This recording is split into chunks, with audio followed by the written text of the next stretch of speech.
Hi guys, Righteous Framer here, bringing you all my word of the day, my thoughts, my reflections over the past month.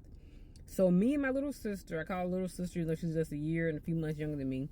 Me and my little sister and my niece, we've been going on what we call a summer church tour, spring summer church tour.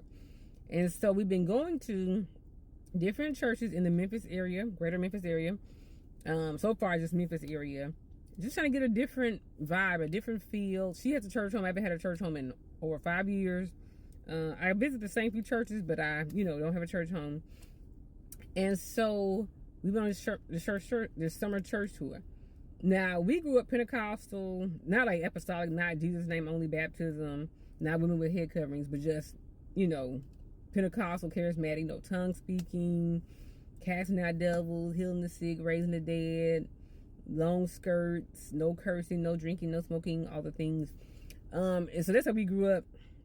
And so I'm still kind of in those type of churches. My little sister is not. She's more like Reformed, mostly, Caucasian churches, a large Caucasian population, big on Bible teaching, not a lot of energy, not a lot of theatrics, just kind of, chill.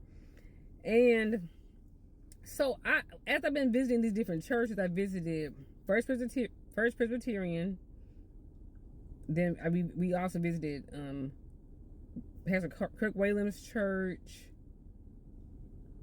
We visited Mississippi Boulevard, and we visited Second Presbyterian. So First Evangelical and Second Presbyterian. Both of those are white churches.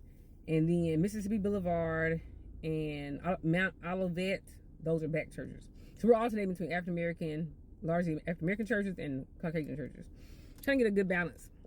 And so what I have learned that's so different from the churches that I kind of grew up in and frequent is, I'm starting to redefine, even being I'm in school, I'm in seminary, and the reading that they're assigning to us, I'm just learning more and more how important it is for me to understand what it means for me to be spiritual. What does it mean for me to be spiritual, for me to be Christ-like, for me to be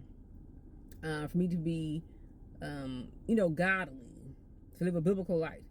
And I'm noticing that I'm kind of getting away so much from just from the display of gifts and looking more for fruit of the Spirit. So there's a charismatic gifts, and I'm still doing all that. I'm still with it now. I'm still with it.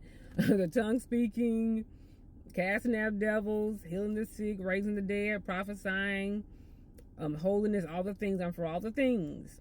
But I'm like, can we not neglect the other things? Can we not, as Jesus said, not neglect the weightier matters of the law? You're big on tithing, but do you have justice and mercy and love?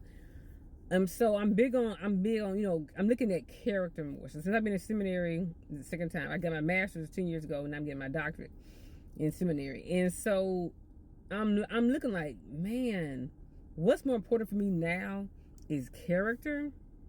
I want to know if my leader has good character.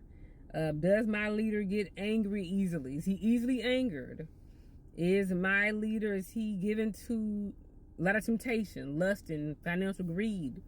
Is my leader big on appearances, fashion, getting attention? Is my leader, is he kind to people? Is he generous? Is he giving? Is he selfless? I'm looking more for those types of things. Does the church give back to the community? And of course, that's going to be based on your income and how much people in your church are giving. But some giving, it don't have to be expensive. You can give on, lower level. You can just have a prayer. People drive by prayer. I'm starting to rethink what it means to be spiritual, Christ-like, godly, biblical to me. And I'm all with the charismatics, the Pentecostalism. I'm gonna be at a revival.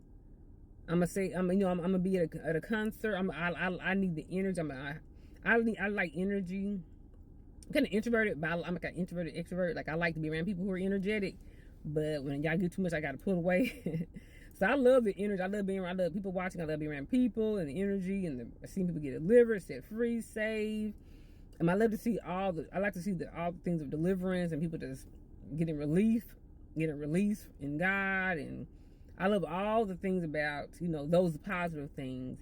But I'm looking like, okay, the more I visit these other churches, I'm looking for other things. I'm looking for, do you give back to the, I know Mississippi Boulevard, when we went, it was like their scholarship day.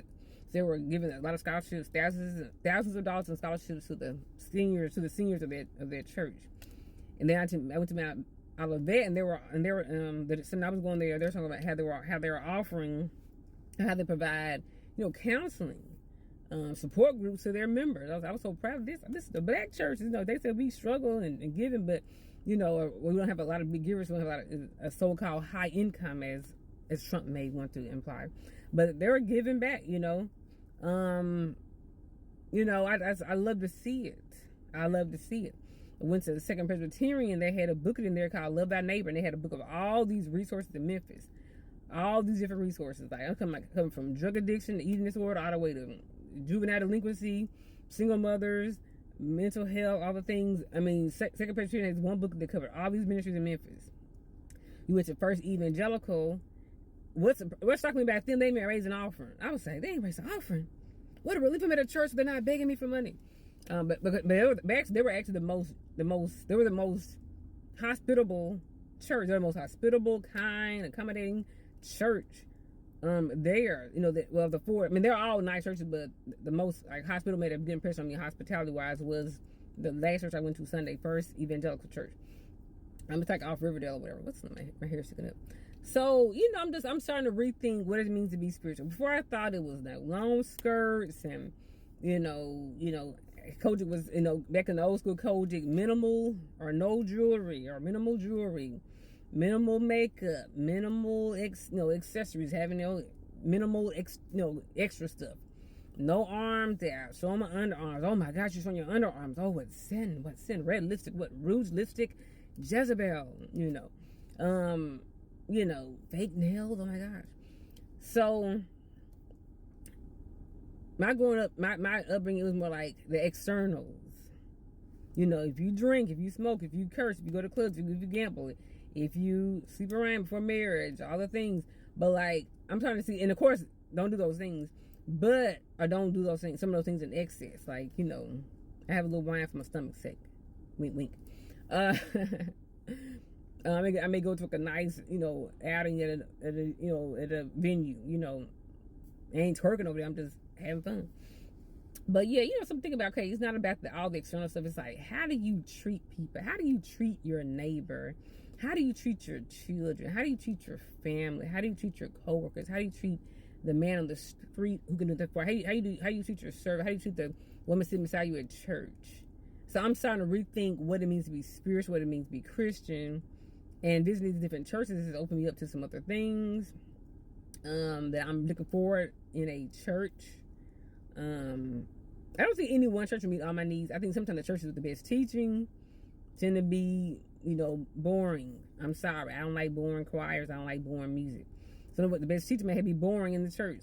They may not be big on, they may not ever prophesy, may never lay hands on you and heal you, And I gotta have my healing. Gotta have my emotional, my physical healing. I gotta have my prophecy. Gotta have, all that. And so I may have to join two churches.